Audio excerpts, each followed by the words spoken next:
to my wife. How much more if we're going to be kind, to each other, then isn't that multiplied by I don't know how many times, exponentially, isn't it multiplied that we would be even more kind to our husband, to our wife, even more kind and forgiving to our children, to our brothers and sisters, to our parents, to those closest to us, to those who will help choose our rest home. Isn't it even more important that we would be kind and forgiving to them?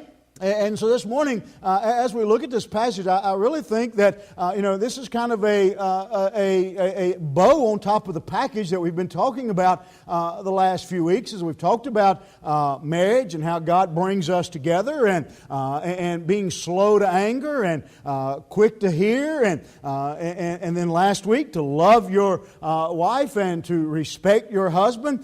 This is kind of the bow that sits on top of the package when Paul writes here that we are to be kind, tender-hearted, and forgiving. And when we look at that, it brings up a question, a little bit about what exactly is there some deeper meaning to what Paul is talking about here. And I really don't believe there is. When you look at this, when you study, it doesn't matter what translation, it doesn't matter if you go back and you look at the original languages, Paul is pretty much saying, be nice.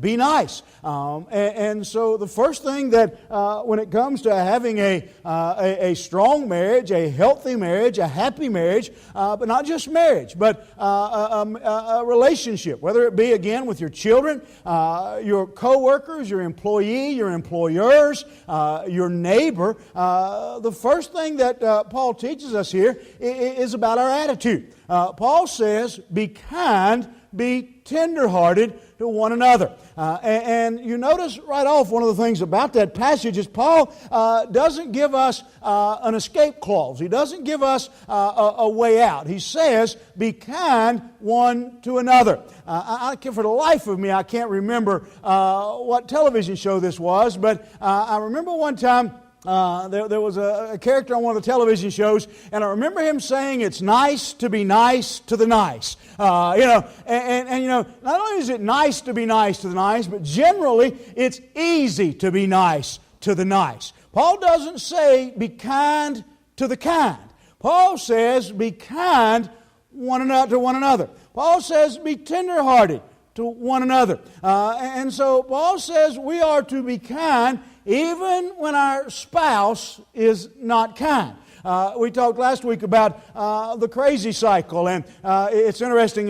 Just this week, I had the opportunity. I was out, and I got to talking to somebody actually in Sam's. Don't know him really. Don't know. Absolutely never seen his wife before in my life, and we got to talking. And I guess because he knew who I was and what I did, he began to talk to me a little bit, and realized he was having some problems at home, and I immediately picked up that what he was talking about was, just what we talked about last week. That he wasn't feeling respected, and she wasn't feeling loved. And we began to talk about that, and he bucked a little bit on that thought. Well, why should I show her love if she's not showing me respect? I said that's when you show her love even more. Is when she's not showing respect. You show her even more love because we don't get the option. Paul said to the husbands, love your wife. Same thing here. He doesn't say be kind when your husband is being kind. He says be kind to one another. And if we are directed and we are advocated here to be kind to one another, then doesn't it only make sense that if Tommy is commanded to be kind to me, then doesn't it make 1,000,000 times more sense for him to be kind to his wife?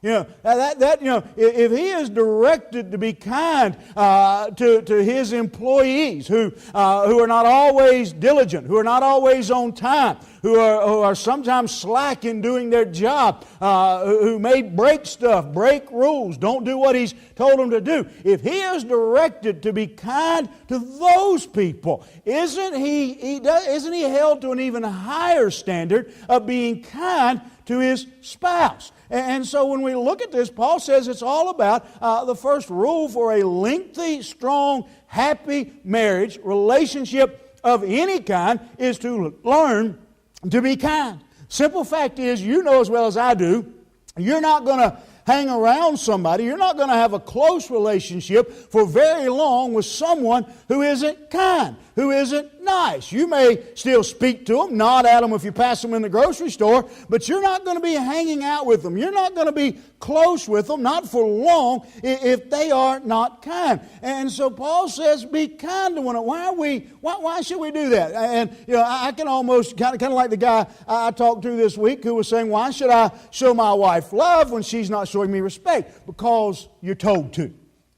I've told you before, I hated that answer as a kid. Why? Because I said so. But as a parent, I know that's the only reason you need. That's it. You don't need an explanation. You don't need a better reason, because I said so. And in the book of Ephesians chapter 4, verse 32, God says just as clearly as He says, thou shalt not steal, thou shalt not lie, thou shalt not commit adultery, He says, be kind to one another. And one another includes your spouse.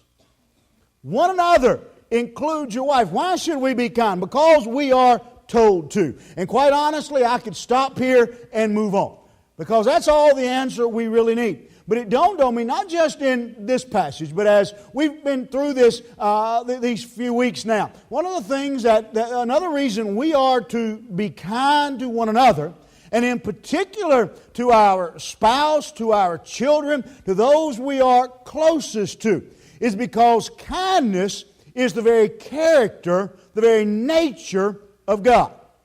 Just like we don't say God loves, God is love. God is kindness. If there is any kindness, it comes from Him. We have learned to be kind. If we have any kindness in us, it is not because of good raising. It is not because of genetics. It is because of God in us. It is because of what we see and we learn in Him. And so why should you be kind to your spouse? Because not only does God tell us to be kind to our spouse, because I have come to this conviction. As I have been through this series of messages, I have come to this conviction about kindness, about love, about all those things we've talked about and more, that it is my job as the husband, it is my job as the father, it is your job as the wife, it is your job as the mother to be a reflection of God to your spouse, to your children, to your employees, to your employer. You are to represent, you are the ambassador, the picture of God to your spouse. Why should I be kind? Because God told me to be kind. But most of all, because that is how my job as a husband, as a father, is to show my family the kindness of God. Not telling you always get it right. I'm telling you that's my job. Just like you don't always do your job right. We don't always do our job right. But that is our job, is to show the kindness of God.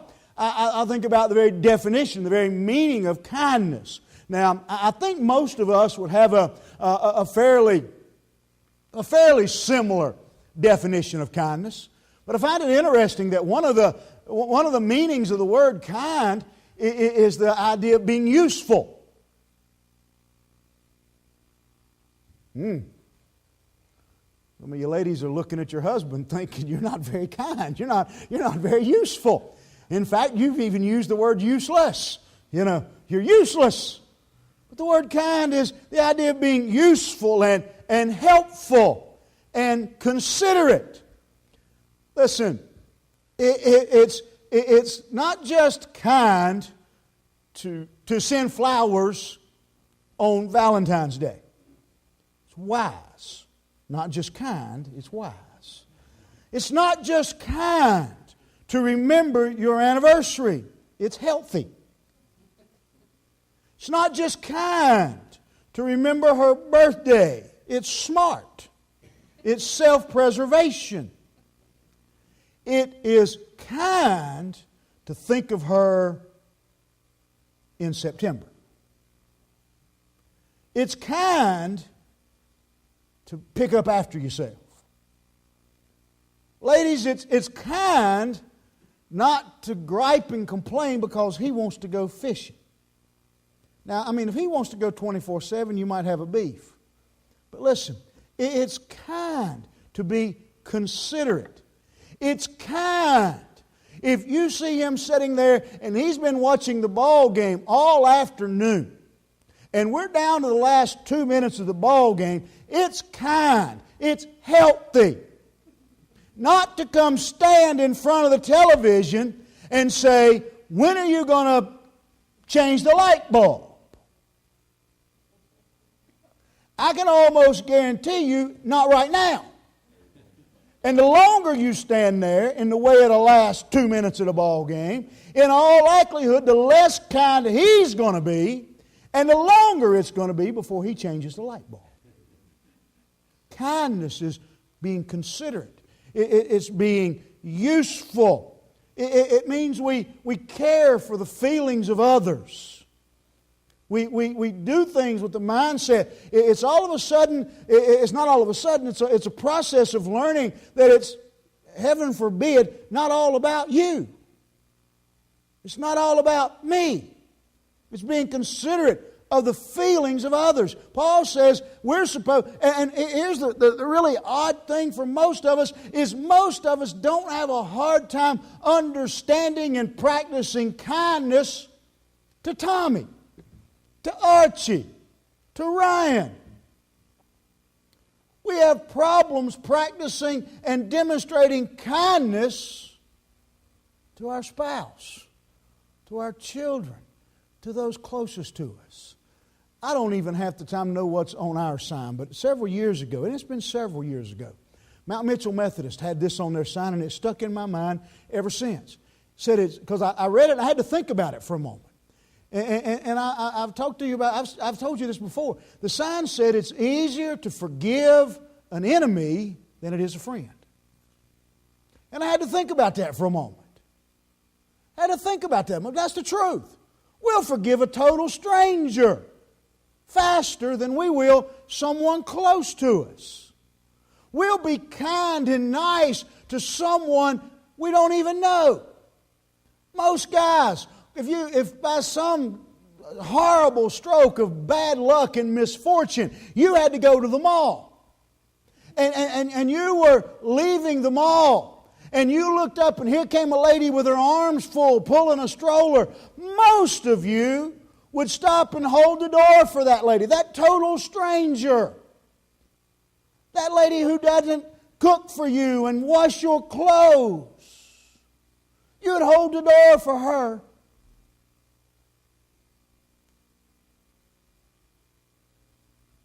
But you'd slam it on your wife. Maybe not slam it on her, but it's easier sometimes to be kind. But if we're to be told, if we're to be kind to strangers, kind to one another, and again, he doesn't say be kind to the kind. He says be kind to one another. He tells us that we're to love. What is the whole key? What is going on here? I came across a study, a 20-year study. And if you know anything about studies, that's a massive study. You know, most studies a couple years at the most. This was a 20-year study of married couples. And they came to one major conclusion among others, but the major conclusion that they came to out of 20 years of studying marriage and married couples, they came to this conclusion that the one key for a long, happy marriage was when they researched and they studied these couples, they found that the number one key was a 5-to-1 ratio of positive to negative comments. 5 to 1, positive to negative. And so for every time you tell her she burned the rice and she can't cook, you got to tell her nice something 5 times. Now, I'm saying that kind of joking. That doesn't mean for you to go home and keep a score. There's 5 nice ones. I'm fixing to tear her up. That's not. I'm due. Or I'm saving up. That was 10 nice ones in a row. When I really lower the boom, it's going to be a good one. No, that's not what we're talking about. Ladies, that doesn't mean you can tell him, 20 nice things and just save them up. Just generally speaking, just shows the point that kindness, that more than all the things we point to, financial situation, cooking, roof, clothes, all those kind of things that we point to and think really matter, that when they were done studying marriage for 20 years, they said that the number one thing, 5 to 1, I'm not making this up, it was in the U.S. News and World Report, not the Enquirer. This was the real deal.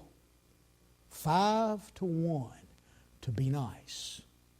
To be nice. To be kind to one another.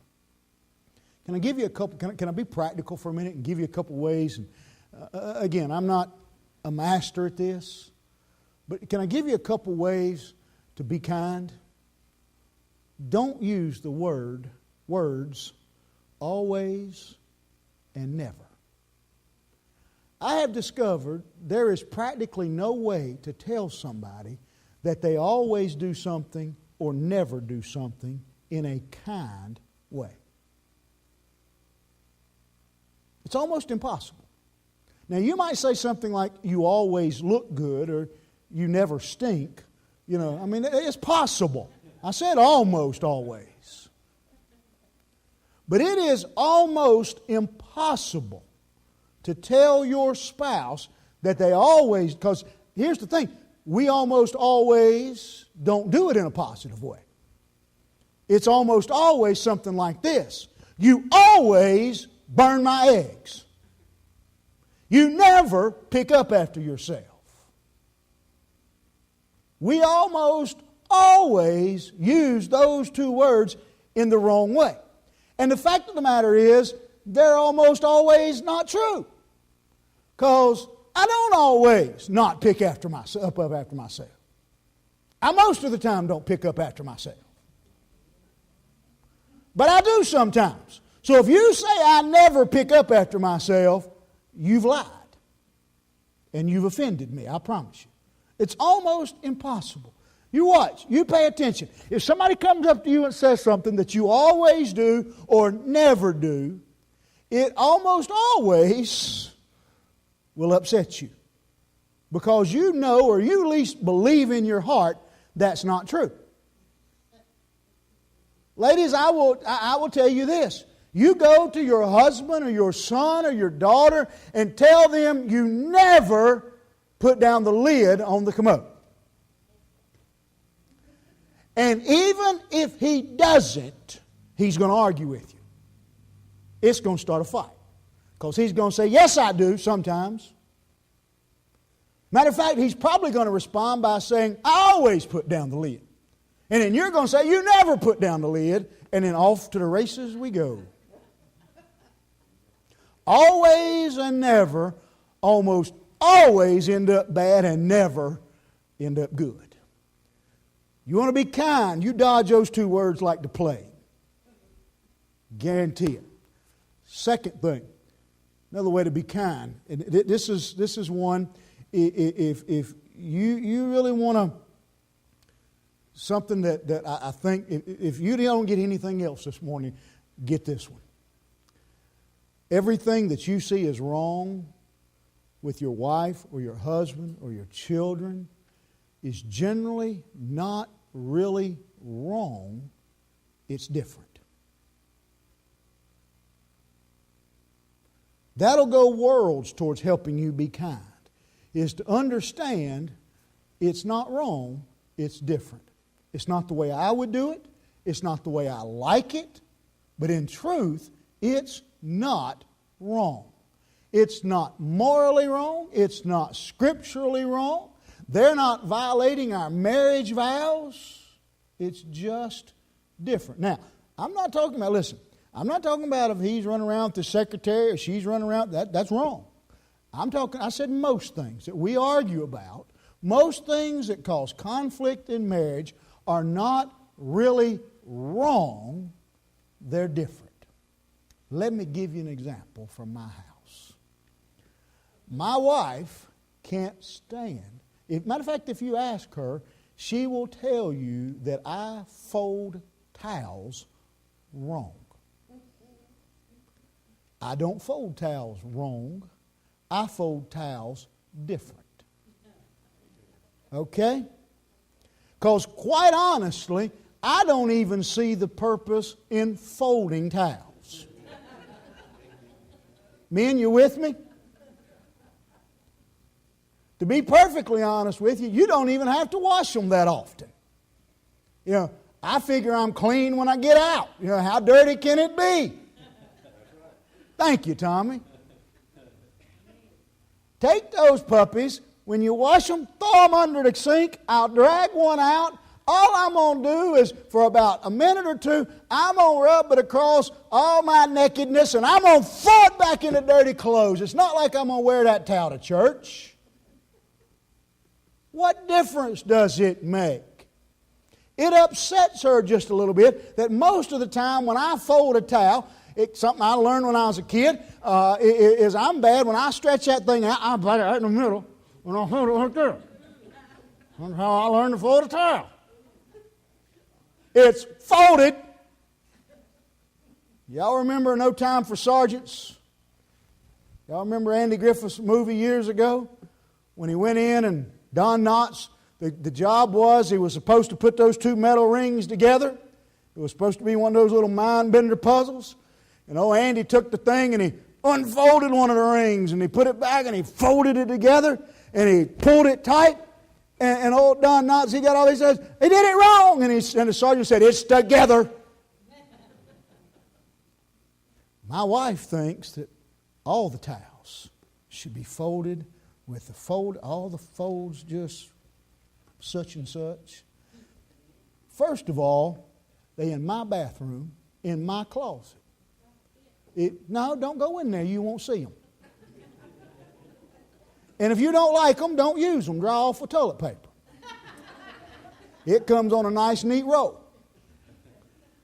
I'll guarantee you they work the same, whether they folded left, right, up, down, or not at all. They work the same. But in her mind, I'm wrong. No, I'm different. In the grand scheme of things, y'all see what I'm up against? My own mother. Let's be honest.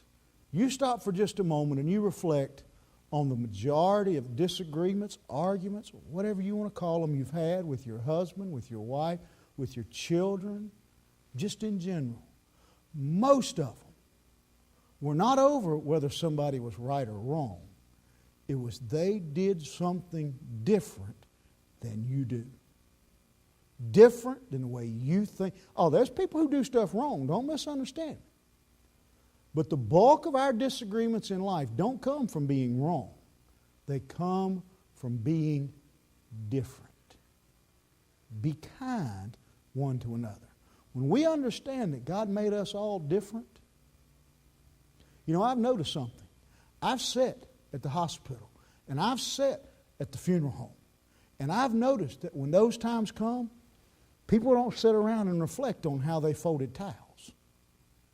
They don't sit around and think about whether the toilet paper came off the top of the roll or the bottom. Those things really don't matter. Be kind one to another. Be considerate one to another. And then finally, when it comes to being kind, let me give you one last, and again, I'm not telling you I got this stuff mastered. I'm telling you it was my turn to preach. Okay?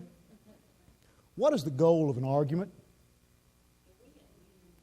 There's the problem. There's the problem. There's the problem. Have you ever really won an argument? I mean, let's be honest. Have you ever really won one? The problem is, let's stop and think about it. In particular, in the role of a husband and a wife, the Bible says when we become husband and wife, we become one, right? So how do I win an argument with myself? Me and you know what I'm talking about. You ain't never won an argument. Even if you won the argument. You didn't win the argument. I noticed I didn't get a single amen. You bunch of cowards. You have never won an argument.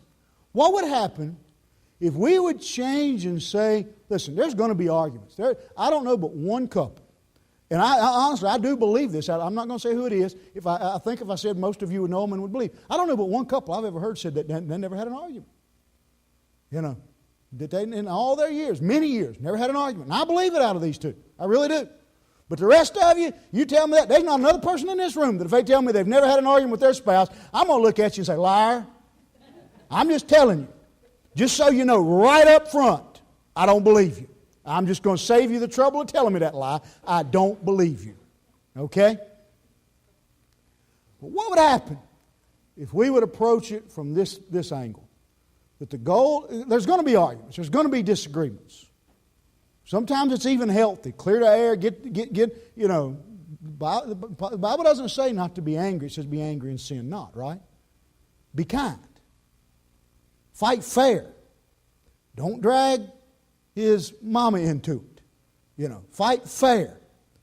Quit bringing up stuff that happened 20 years ago. We don't remember it.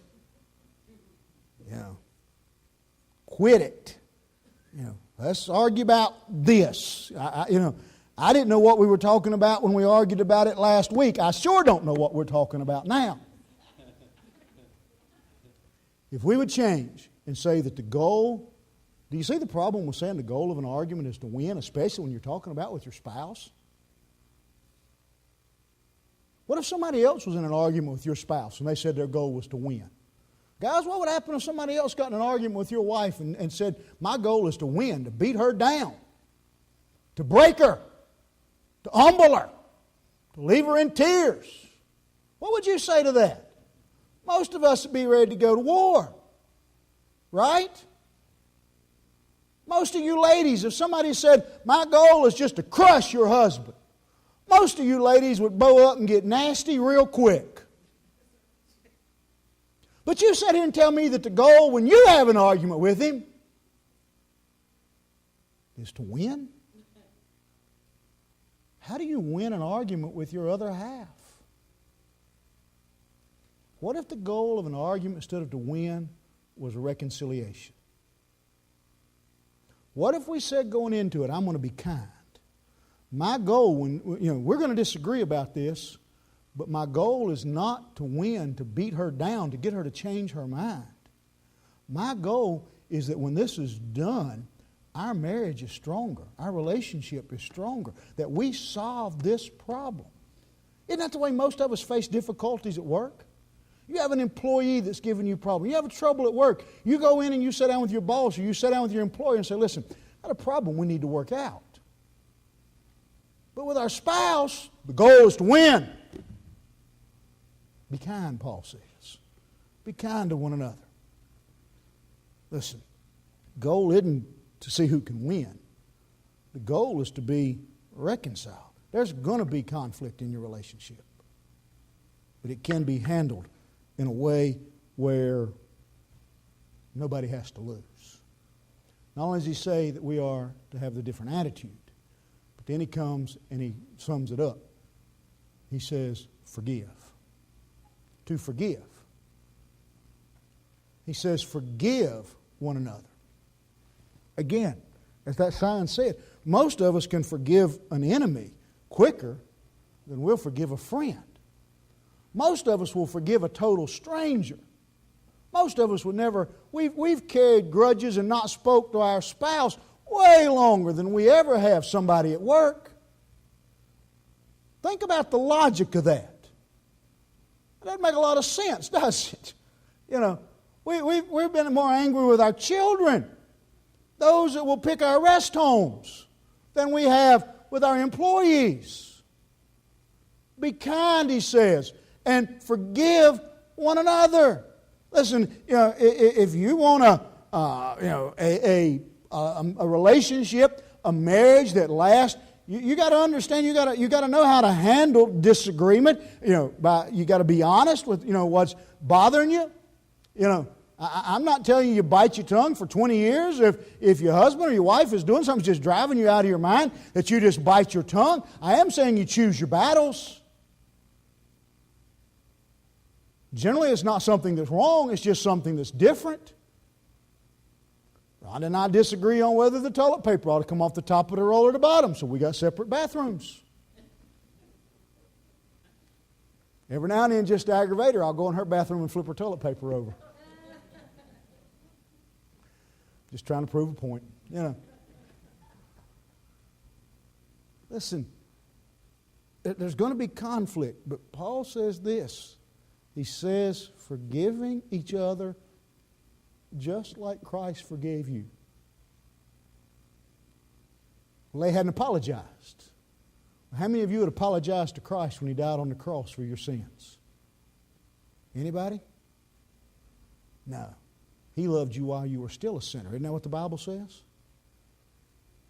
He loved you. He forgave you while you were still a sinner. He went to the cross way before you ever said anything. He says, just like Christ, and God forgave you.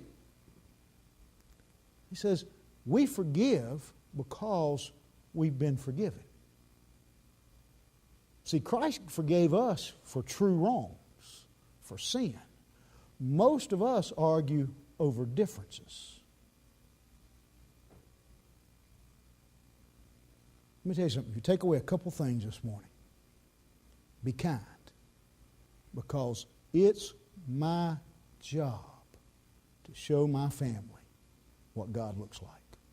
It's my job to show my family, my spouse, how God would handle situations. They're not wrongs most of the time. They're just petty, insignificant differences. Let's be honest. How many of you, let me put that in perspective for some of you.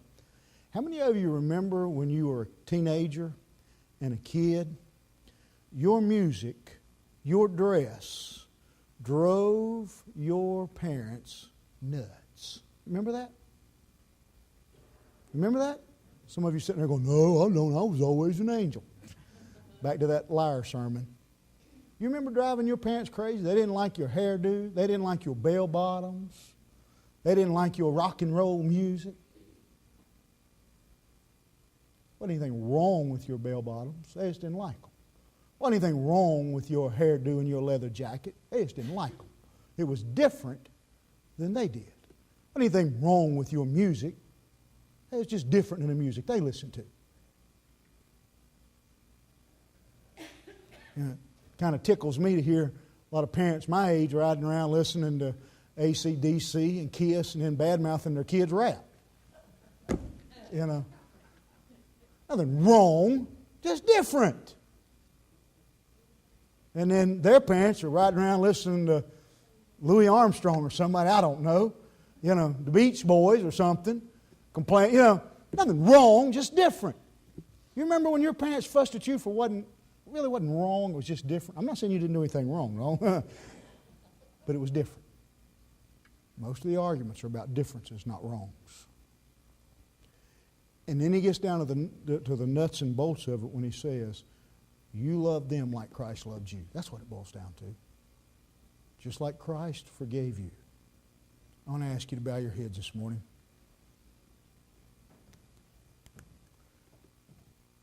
This morning you need to come and say, Lord, help me to be a reflection of you to my family, to my children, to my spouse. Lord, let them see you at work in me. help me to learn to be kind, to be compassionate, considerate, useful. Lord, teach me to be forgiving. You forgave me. Lord, help me to have that kind of relationship with my co-workers, with my family. Lord, let me be kind. Let me be forgiving. Guys, can I tell you something? And you know, I've told you all along, I'm better at speaking to the men on these topics than I am the women. There is nothing that will damage your Christian witness any worse than being unkind to the woman you married. It doesn't just damage your Christian testimony, it makes you look like an idiot. This is the woman you married. You chose her, and now you're out talking about her like a dog. Ladies, nothing will damage your relationship any worse than bad-mouthing and trashing your husband in public. Goes back to that respect thing. He may be useless and sorry, but the more you say it, the worse he'll get. Promise you that. Be kind. Be tenderhearted. Be forgiving. God, help me to be that. With my wife, especially. With my husband, especially. With my children. But God, you told me to be that way to everybody.